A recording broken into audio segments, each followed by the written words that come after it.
बे सनितपुर जिल्लायावबो बर' बिजों गायसननानै बर' राव थुनलाइ सिबिबोनाया गोबावसै, नाथाय दुखुनि बाथ्रा दासिमबो गोजौ फरायसालिफोरा सरकारि जायाखै, प्रभिन्सियेलाइज जायाखै।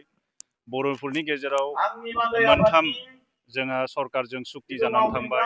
गिबियाव BAC, बेनि उनाव BTC आरो बावैसो BTR एकर्ड जानानै थांबाय। अब्लाबो दासिमबो बे ओनसोलनि गोबां फरायसालिफोरा, बर' बिजोंनि फरायसालिफोरा सरकारि जायाखै, फोरोंगिरिफ्रा सरकारि दान बान्था मोननो हायाखै। बे जोंनि जोबोद दुखुनि बाथ्रा। नाथाय अब्लाबो थांनाय 50 बोसोर बे हालामाव बर' बिजों गायसननानै बर' बिजोंजोंनो बेनि फरायसा फरायसुलिफोरखौ गोजौ सोलोंथाइ होनो हानाया साहित्य एकाडेमि बान्था मोनगिरि थुनलाइगिरि बे जायगानिफ्राय सोरजिनो हादों, बुजिनो हादों।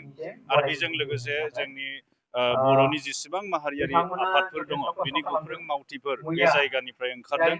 नाथाय अब्लाबो बे जायगानि सोलोंथाइ बिथिङाव जों उन गोग्लैसोनानै थानाया जोबोरैनो दुखुनि बाथ्रा। जों आसा खालामदों उन समाव जोंनि माने रायजो राजानि हास्थायनाय बायदि सरकारा जोंनि जेंनाफोरखौ सुफुंनानै होनो हासिगोन। ट्राइबेल माहारिफोरनि गेजेराव मोनफा जि जेंना नुजाथिदों सोमजिदोंमोन। दा बेवहायनो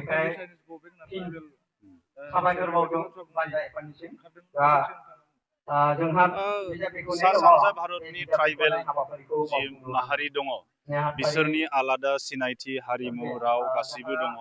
आरो बिथांमोननि जौगानायनि थाखाय 6 सिड्युल भारत संबिधाननि 6 सिड्युल प्रभिजनाव बिथांमोननो गावखुंथायारि गोहो होबोदों। नाथाय अब्लाबो बेहाय गुबुन हारिनि मानसिफोरनि जि बेहाय थाफैनाय गाग्लोबनायखौनो जों बुंनांगोन। सुबुं माने बायदिसिना हा हु आवग्रिनानै बिथांमोना बेहाय रायजो जाफैदों। फारसेथिंनिफ्राय बेखौ गाग्लोबनायखौनो जों बुंनो हायो। बेयो जोंनि थागिबि माहारिफोरनि बे अलखद। दिनै कार्बि आंलंआव बे जादों, गाबोन दिमा हासाव जानो हागौ, जोंनि बड'लेण्डआवबो जानो हागौ। बेनि फारसे जों ट्राइबेल माहारिया सांग्रां थानाया जोबोरैनो मोजां। आरो जों खौसेयै जुजिब्ला देरहागोन। आरो जों आसा खालामो फैबाय थानाय समाव बेफोर जेंनाफोरजों जों मोगा मोगि जालांबाय थानो हागोन। आयेन बेरेखा हा दखल खालामबाय थानाय जों बिटिसिआवबो नुनो मोनो। बेखौ आयेननि दहायजों आयेना जिखौ पारमिट खालामो बे रोखोमै राहा लानायखौ जों लुबैयो। माखासे बर' गेजेर फरायसालि बा हाई सेकेन्डारिखौ माबा होदों, माखासे फरायसालियाव जोङो फोरोंगिरिखौ नुनो मोनाखै। हाई सेकेन्डारि जोंहा गोबाव समनिफ्रायनो बर' बिजोंनि फरायसालिफोराव सरकारि जायफोर प्रभिन्सियेलाइज स्कुल दङ, बेहाय भेकेन्ट जाबोबाय थादों। नाथाय बे मासिफोरखौ सरकारा सुफुङाखैमोन। खिन्थु बावैसो मोनसे अर्डारनि गेजेरजों गोबां फोरोंगिरिफोरखौ थिसनथाइ होदों। दा सनितपुर जिल्लानि माखासे प्रभिन्सियेलाइज बर' मिडियाम स्कुलफोराव जों फोरोंगिरिफोरखौ मोननो हादों। दा जोङो सिंगिलिमारि गोजौ फरायसालिखौ आप टु हायार सेकेन्डारिसिम जों फोरोंनो हानायनि खाबुखौ मोनसिगोन। शहीद मनिराम एकाडेमि गोजौ फरायसालिखौ 11-12सिम जोङो फोरोंनायनि राहाखौ खालामनो हासिगोन। जोंहा दाबो गोबां फोरोंगिरि मोनबावनांगौनि गोनांथि दङ। जोङो उन समाव आरो सावरायनायनि गेजेरजों नैथि खेबनि जि एपइन्टमेन्ट जासिगोन, बेयाव जोङो बे लांदां मासिफोरखौ सुफुंजोबनो हागोन होननानै जों मिजिंथियो। बर' रावखौ इन्टारनेटआव सोनायनि प्रसेसा माबायदि? बे बर' रावखौ इन्टारनेटआव सोनाया, बे बर' रावखौ मोनसे टेक्निकेल लेंगुवेज खालामनायनि खामानिया बे दाबो बे अफिसियेल प्रसेसआवनो सोलिबाय थादों। बे आबुं महर मोनाखै।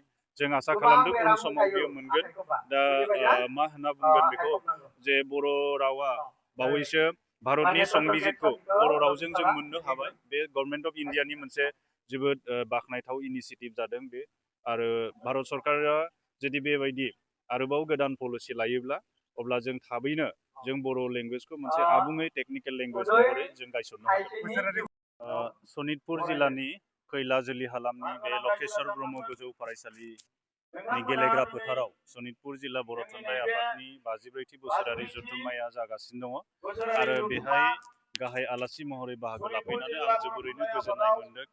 बे सनितपुर जिल्लायावबो बर' बिजों गायसननानै बर' राव थुनलाइ सिबिबोनाया गोबावसै।